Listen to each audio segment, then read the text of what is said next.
Hello, and welcome back to Bernie's Remember. I'm Onyx. And my name is Zenith. And today we are working on episode 9, Bridle Gossip, written by Amy Keating Rogers, and originally aired December 10th, 2010. Gosh, that's 13 years ago. To the date, actually, oddly enough. Yeah, wow, 13 years ago, to the date. We are recording this on December 10th, 2023. That was not on purpose. I can promise you that. No, it wasn't. So Bridle Gossip, this is an interesting episode. We see a lot of new stuff here, and we see a lot of new themes get introduced to this particular episode. The biggest among them being we get a new character, and that new character is Zecora, who happens to be a zebra. And she's a rather interesting character and caused quite a bit of controversy over the years, unfortunately.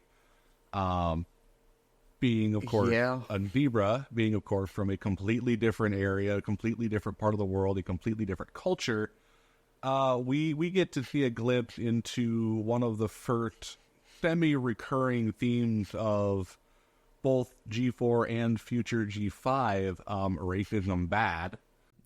Yeah, that's a thing that happened. It is a thing that happened, and in this particular instance, we are introduced to a ghost town version of Ponyville because everybody's frightened of Zecora because she just looks different. In fact, it's implied that a lot of the ponies in Ponyville don't even know what a zebra is. Twilight's the one who has to tell us what a zebra is. Yeah, that's kind of sad when only one person has ever read about or let alone knows about another species. Yeah, it's a rather sad little detail, and we can clearly see that the residents of Ponyville are completely frightened by her just because she's different. Although, yeah, it looks very similar to us, but has like weird patterns on them.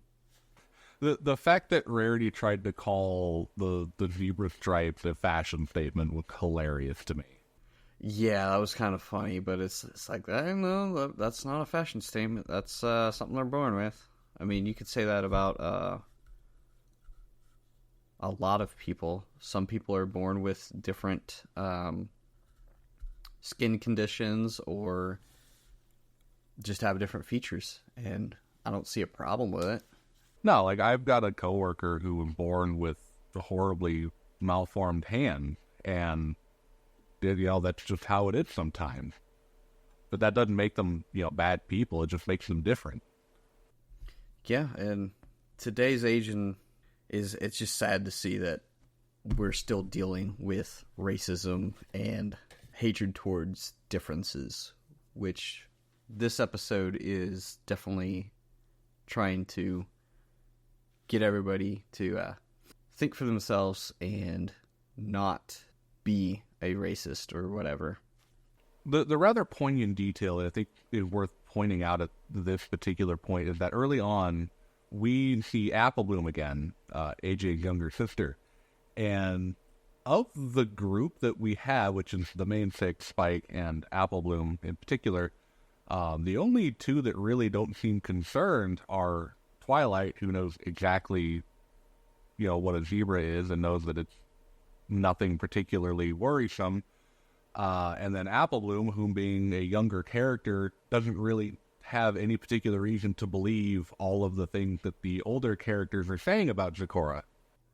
Which also applies to real life. Younger children don't tend to recognize racism right away. It's mostly a taught thing. Yeah, I mean, we don't want to get too political on this particular show, but yeah, racism generally has to be taught, and that seems to be what they're trying to imply here, that what these other characters are going for are probably just things that they've either heard themselves growing up, or just assumptions they've come up on their own, and of course, being up in theory, a smaller town out in the sticks, and we come to find out they don't really get a lot of sort of cross-culture what's what experiences? I'm looking for. Yes, thank you. Yeah, thank you. But yeah, they don't get a whole lot of cross-culture experiences, and so when something different comes along, they don't know how to behave or react. And in this particular case, they choose to react with fear and uncertainty. Yeah, negative reactions. So we actually see Apple Bloom go after Zecora as Zecora leaves town, and what ends up happening is the rest of them follow Apple Bloom into a sort of growth in the Everfree Forest, which they also talk about as being this horrible, scary, nightmarish place. And for some context, in Equestria, almost everything's controlled by the ponies. The sun and moon cycle controlled by Celestia and Luna, the weather controlled by the Pegasus, animals are corralled and herded and tended to by the ponies. Almost everything is done by the equestrians. Almost nothing is natural, except the Everfree Forest. Everfree, yep. And that frightens them, which we get a glimpse of that in the introductory episode when they went after Nightmare Moon to get the elements of harmony back. But they bring it back up again here in a much more sort of on-the-nose fashion. And right, they reluctantly follow Apple Bloom into the Everfree Forest and wind up into a patch of very vibrant blue flowers. And Zecora, as the fog rolls in from behind her, gives them a warning. And it's important to note at this point that Zecora speaks very much like a classic, stereotypical witch doctor in rhyming. Rhyming, sometimes riddles, but mostly rhymes. And so they believe that they have all just been cursed by Zecora. The irony here is that Zecora was trying to help them by pointing out that they have wandered into a patch of poison joke, which is a flower that has magical properties and changes the pony to behave in manners that are often contradictory to their natural selves. Yeah, or it's, just playing a joke on them pretty much, physiologically. We wind up seeing Rainbow Dash being unable to control her flight. We see Twilight Torn grow blue spots and turn all floppy. Limpy. Yeah. Applejack becomes just tiny. We have Rarity turned into one of those dogs with a long, looks like a mop. Yeah, just looks like a mop. I'm spacing on what kind of dog that was. I should have looked that up earlier. Oh well. Then you have Pinkie Pie, whose tongue swells up, grows blue spots, and she can't speak. Being the talkative one, that's kind of detrimental to her character. Yep, and then Fluttershy, probably has my favorite transformation. Yep. Fluttershy becomes very masculine in her speech. Very much. The recurring joke here, as Spike points out, Flutter Guy. Yep, I think we only get that in one or two more episodes. It reoccurs, I think. It comes up. I know one for sure, but that's not till season 4. Yeah, that's not till significantly later. But it is kind of neat that some of them do come up again. Now, this episode is full of irony, because as we discover that these ponies have had this horrible thing happen to them, oh no, they're all cursed now, Twilight goes through and tried to find a book to reverse the effects of this supposed curse, even though she herself does not believe in curses. Although she's starting to at this point. She's getting into I guess almost the fear-mongering or the bandwagon, if you want to call it that. It was the hive mind. Yeah, the hive mind. She's tearing apart the library to try to find a book, and the irony here is that Spike actually finds the book that she needs, except because of the title, she does not believe that this book contains the information that they need to cure themselves. Yeah, and she doesn't even read the full title at this point. No, she just sees the word supernatural and just assumes that it's not what they need. Immediately, literally judging this book by its cover in much the same way everyone else has judged Zecora based on just her looks. Yeah, not good. Not a good look for anybody here. So they all decide to go back after Zecora after they realize that Apple Bloom has disappeared, who as we find out, was not changed at all because she had jumped onto AJ's back and avoided touching any of the flowers. Them walked through, or in case Rainbow Dashes decided to like fly/swim through the plants, so that's probably why she can't fly straight right now. Yeah, she kind of like sort of floated through a little grove of flowers in a very odd way. Like, why? I don't understand that. But it is what it is. They all go back after Zecora, thinking that Zecora will have the answer to this. And while Zecora does in fact know what happened is, of course, not what the ponies think it is. It's because of the plant. And she had actually been trying to come up with a natural remedy to cure them of the poison joke effect. Yeah, and Apple Bloom definitely understood that, yeah, maybe I shouldn't judge Zecora like everybody else tells me I should. I'm going to go talk to her myself. Yeah, Apple Bloom winds up being the smart one here. And just on the topic of Zecora specifically, I think it's really, really interesting how they tried to keep everything like her home decor was very, I guess, appropriate in a way.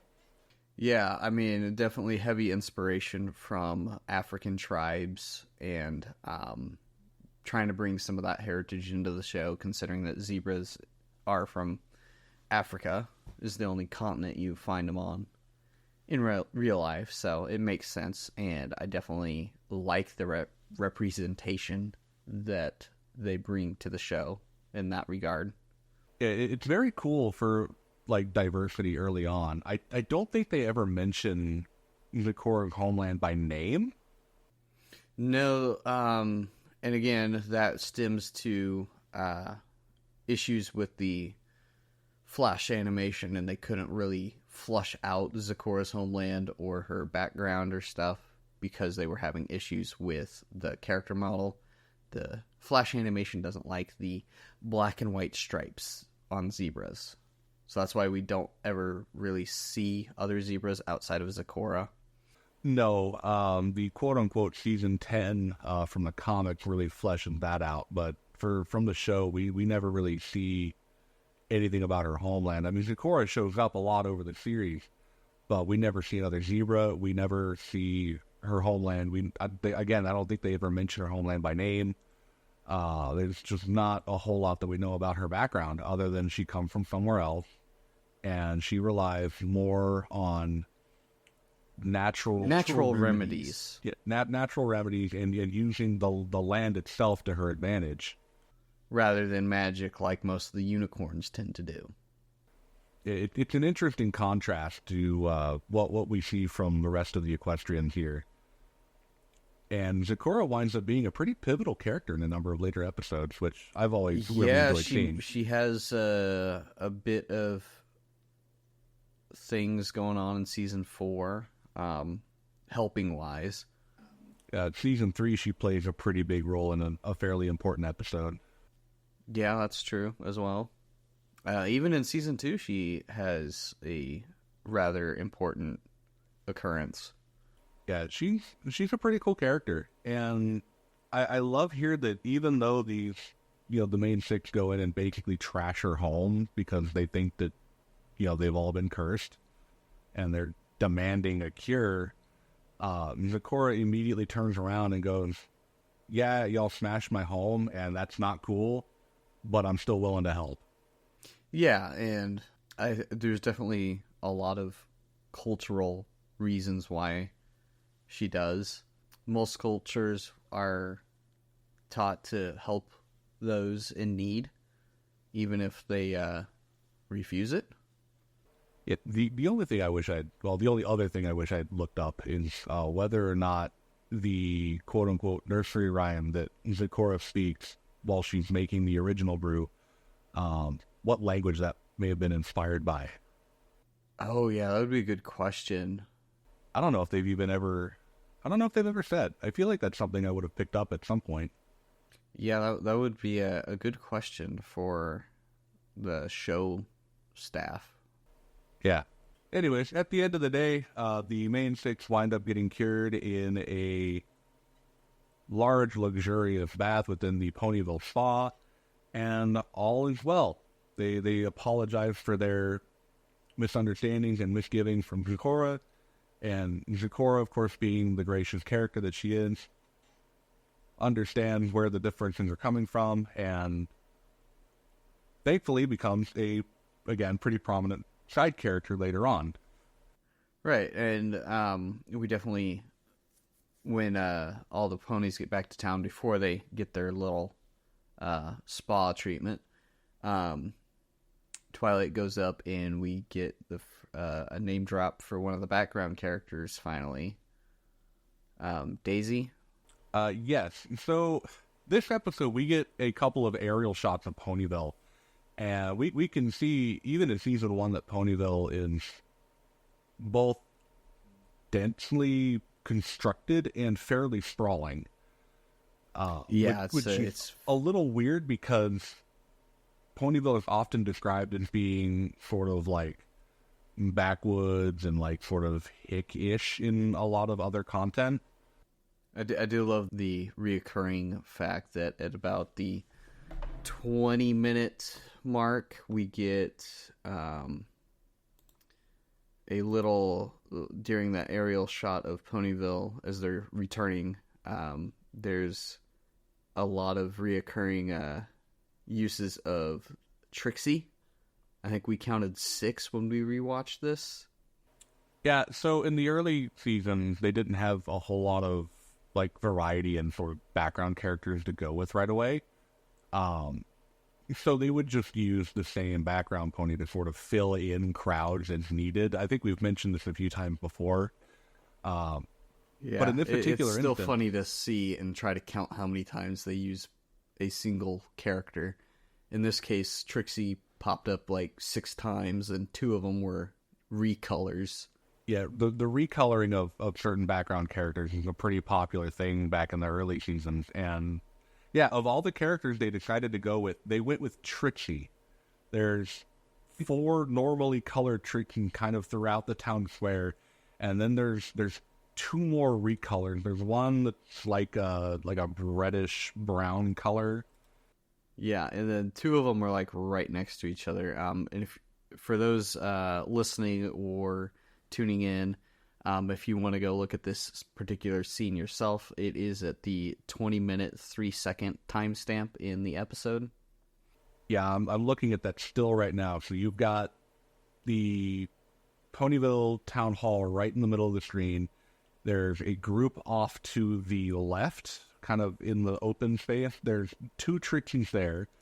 There's one that's the normal color. There's one that's like an orange with the regular colored mane and tail. There's 2 in front of the town hall, one that's normal colored and one immediately behind that one that's like kind of a burgundy like grayscale color. almost. Yeah, like a grayscale burgundy color. There's one in front of a bunch of tents off to the right side of the town hall, and then a little further over by the joke shop, there's another Trixie standing next to Bon Bon, who we also see in 2 other places. And then we see Daisy in 2 places, and then Berry Punch we see 4. It looks like 4 times. And then they use, God, I forget his name, Hayseed Apple Cart or whatever. Yeah, that sounds right. Yeah, the older stallion with the cart with like the bales of hay in it. We see him twice. And then we also get to see like the cherry shop, the joke shop is mentioned. And I think those are like the few time we get to see those assets. Yeah, at least in such clarity. We see the fronts of them a lot, but we don't usually get to see the whole building. It's something to pay attention to as well, and the series goes on, how much the town square changes over the years. Yeah. Because they'll swap a lot of these details around. Yeah. The details getting swapped around. Again, it's hard to keep continuity on a children's show for the animations and stuff. Well, in a 2D environment like this, where you're having to basically plant and place every asset manually instead of just like redrawing them all, yeah, it can get a little confusing. I know people have gone in and like recreated Ponyville in like 3D environments, and those all look really good. But They do, but every single rendition that I've seen, there's been slight differences in where things are placed. Yeah, like I know we've seen a couple of shots where Carousel Boutique is pretty close to the town square, and it's nowhere in this particular image. Yeah, and then there's other shots of Carousel Boutique, like, way out in the middle of nowhere almost. Off by itself, pretty much. I also want to point out that in these early seasons, Ponyville is really hilly, and I'll admit it's been a while since I've gone back and watched a lot of the later season episodes, but I just don't remember Ponyville being that hilly later.